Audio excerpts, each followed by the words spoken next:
God, man, this thing rips.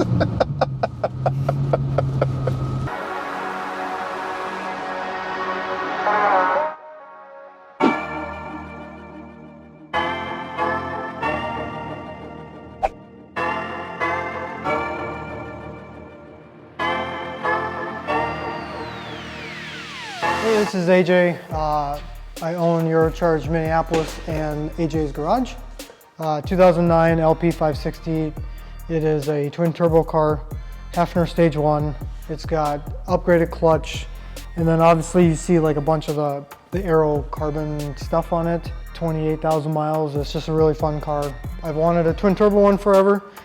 This is number 6 for Lambos for me, and so it's a pretty cool car. So Gallardos in general, they're pretty reliable. It's Lamborghini's first car that's kind of a... Lamborghini made the Gallardos and actually saved the company. So there's a lot of story on that. But this car, it's something you can hop in, turnkey, and go. Like there's no reliability issues. I mean, there's common little problems. Steering racks tend to fail, the seals leak, control arm bushings fail. E-gear, so E-gear's automatic style. Clutches wear out a little bit quicker. Actuators, the E-gear actuator tends to fail. Really, they're not many problems with them. They're pretty reliable, and they're actually, hand built, so they're easy to work on. You'll notice that the car is super low. It's got swift lowering springs. So these cars have actual coilover systems with lowering springs you can put them on. It does actually have front end lift. I mean, you'll notice the front's super low. But I hit a button inside and it raises up 4 inches, which is really usable.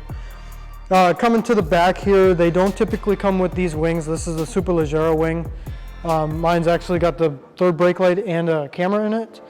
The tips are powder coated black to kind of match the whole finish. And then same with the side skirts, it's the same material, the carbon rear stakes, so there's 4 of those.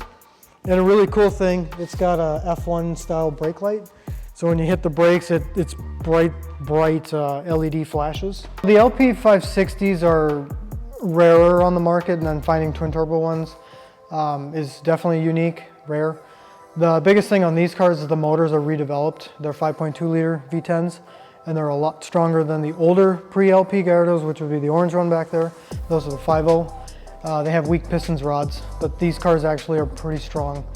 You can throw 800 wheel at them all day long. There have been people have done ethanol conversions on them, and they're making 1,000 wheel. I'm assuming reliability is limited at that point. So, but the nice thing with these is just slap on a twin turbo stage 1 kit, you're good to go. They make all the power. They're still reliable. The transmission can take it too. So the LP model will have these LED running lights. Modifications wise, this one's got carbon splitter kit, and you'll see the side skirts as well. These are forged one-piece wheels.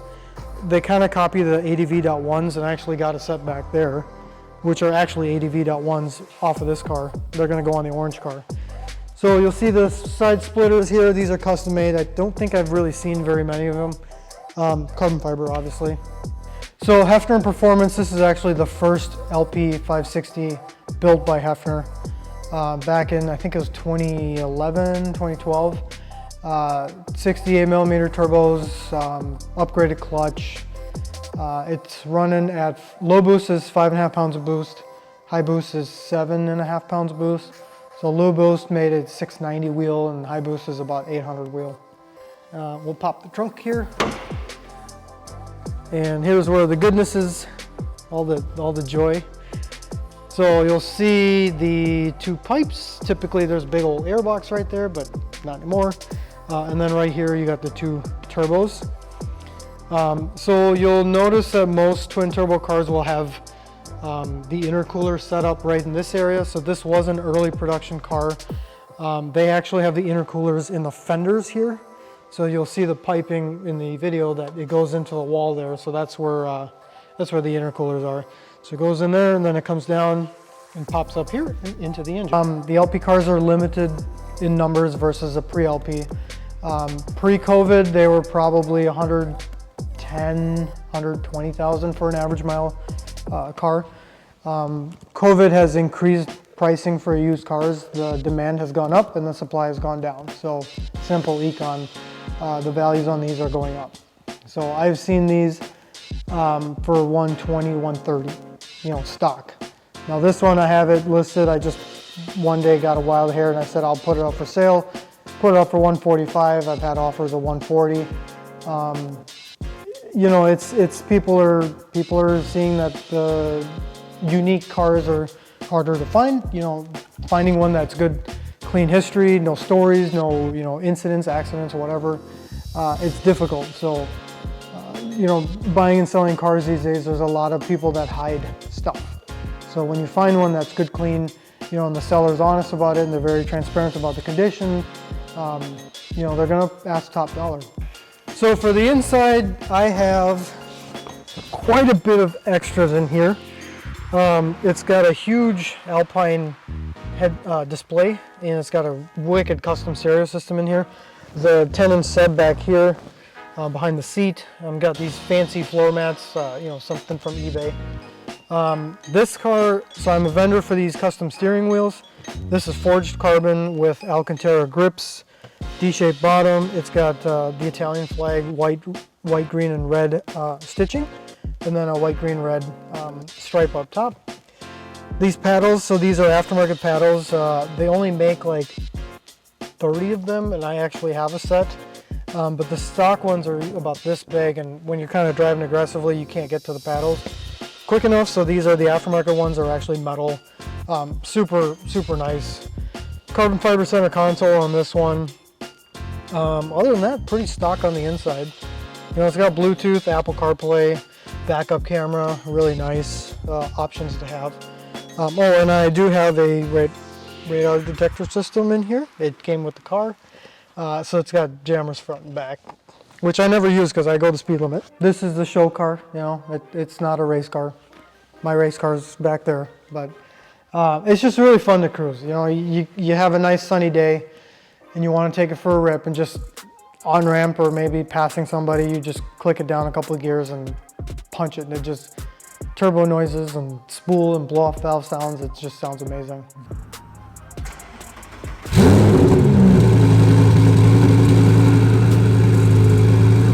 All right, guys, so this is Derek Wadell. If you want to introduce yourself. Yeah, Nightfall Visuals on Instagram. Just take photos and help Mo with his videos. So this is our first time. We're in AJ's white twin turbo Lamborghini,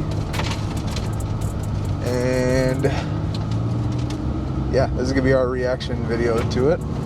He let me take it out, even though this is technically a manual. You have to still let off the gas when you're shifting, like a regular manual. And so in my GTR, I'm not really used to that. I'm used to having go right here. It's right here. Oh, I see. Yeah, so my GTR, I'm used to just you have your foot on the gas and you just run through the gears and you're good to go. But this, you have to let off the gas a little bit, like a manual, shift, and then get back into gear. It's kind of interesting. Easy enough to get used to though? No, honestly, yeah. Yeah, I think ergonomics wise, it's pretty good. It feels good. You're comfortable for the most part. Oh yeah. Feels solid. Yeah.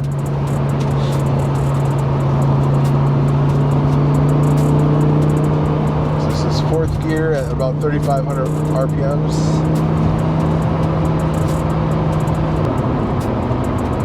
Yeah, visibility is interesting.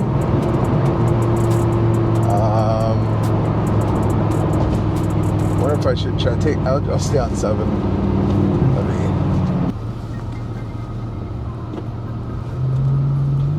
Next chance we get to loop around, we might want to. Okay. See, I didn't let off the gas. Let off the gas and then shift.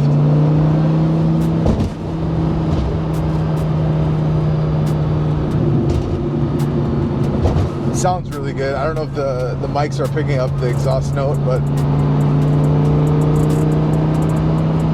I think just the engine being in the back, it just gives you that surround sound type of feel. So I'm gonna go ahead and put it in Corsa mode. So he said put it in Corsa mode. So now it should be good. So I'll downshift. Let me see what's over this crust first.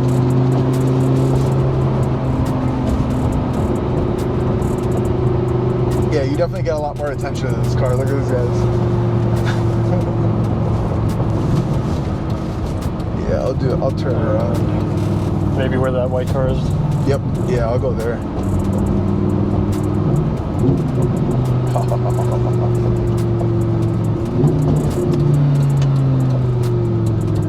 Oh, that's a cool car.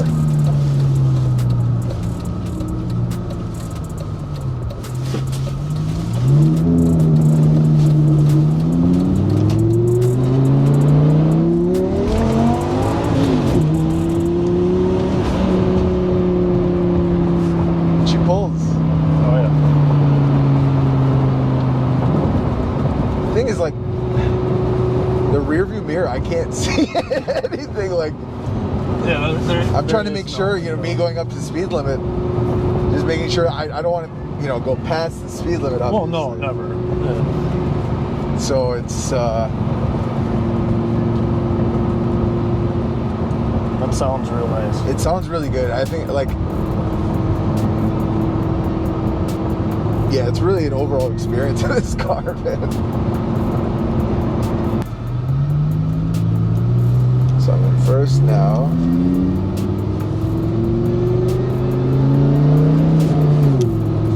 I see Derek. He's holding his, I'm not gonna do a pull here. Okay. Don't worry. I'll do a pull on a straight area because I'm not familiar with this car. And especially it being rear wheel drive, yeah, getting up to speed limit can be a little bit squirrely at times, you know. We're used to the sand on the road and stuff, you know. We're I mean, both used traction to all-wheel is drive, so yeah, exactly. Yeah, that too. it's not like the GTR. Nope. Oh, it sounds so good. All right, here we go. Pull.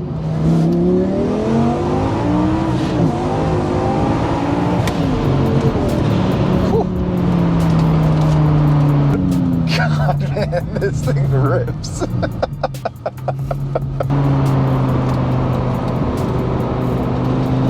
You hear the turbos, right? Oh yeah. Love that noise.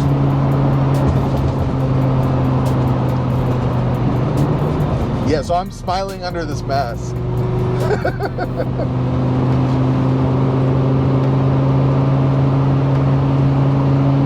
But it wasn't dramatic, that pull. Like, I mean, it was kind of straightforward. Like,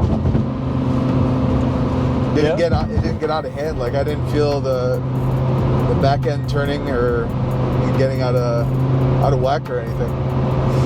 Just went straight. So. Yeah.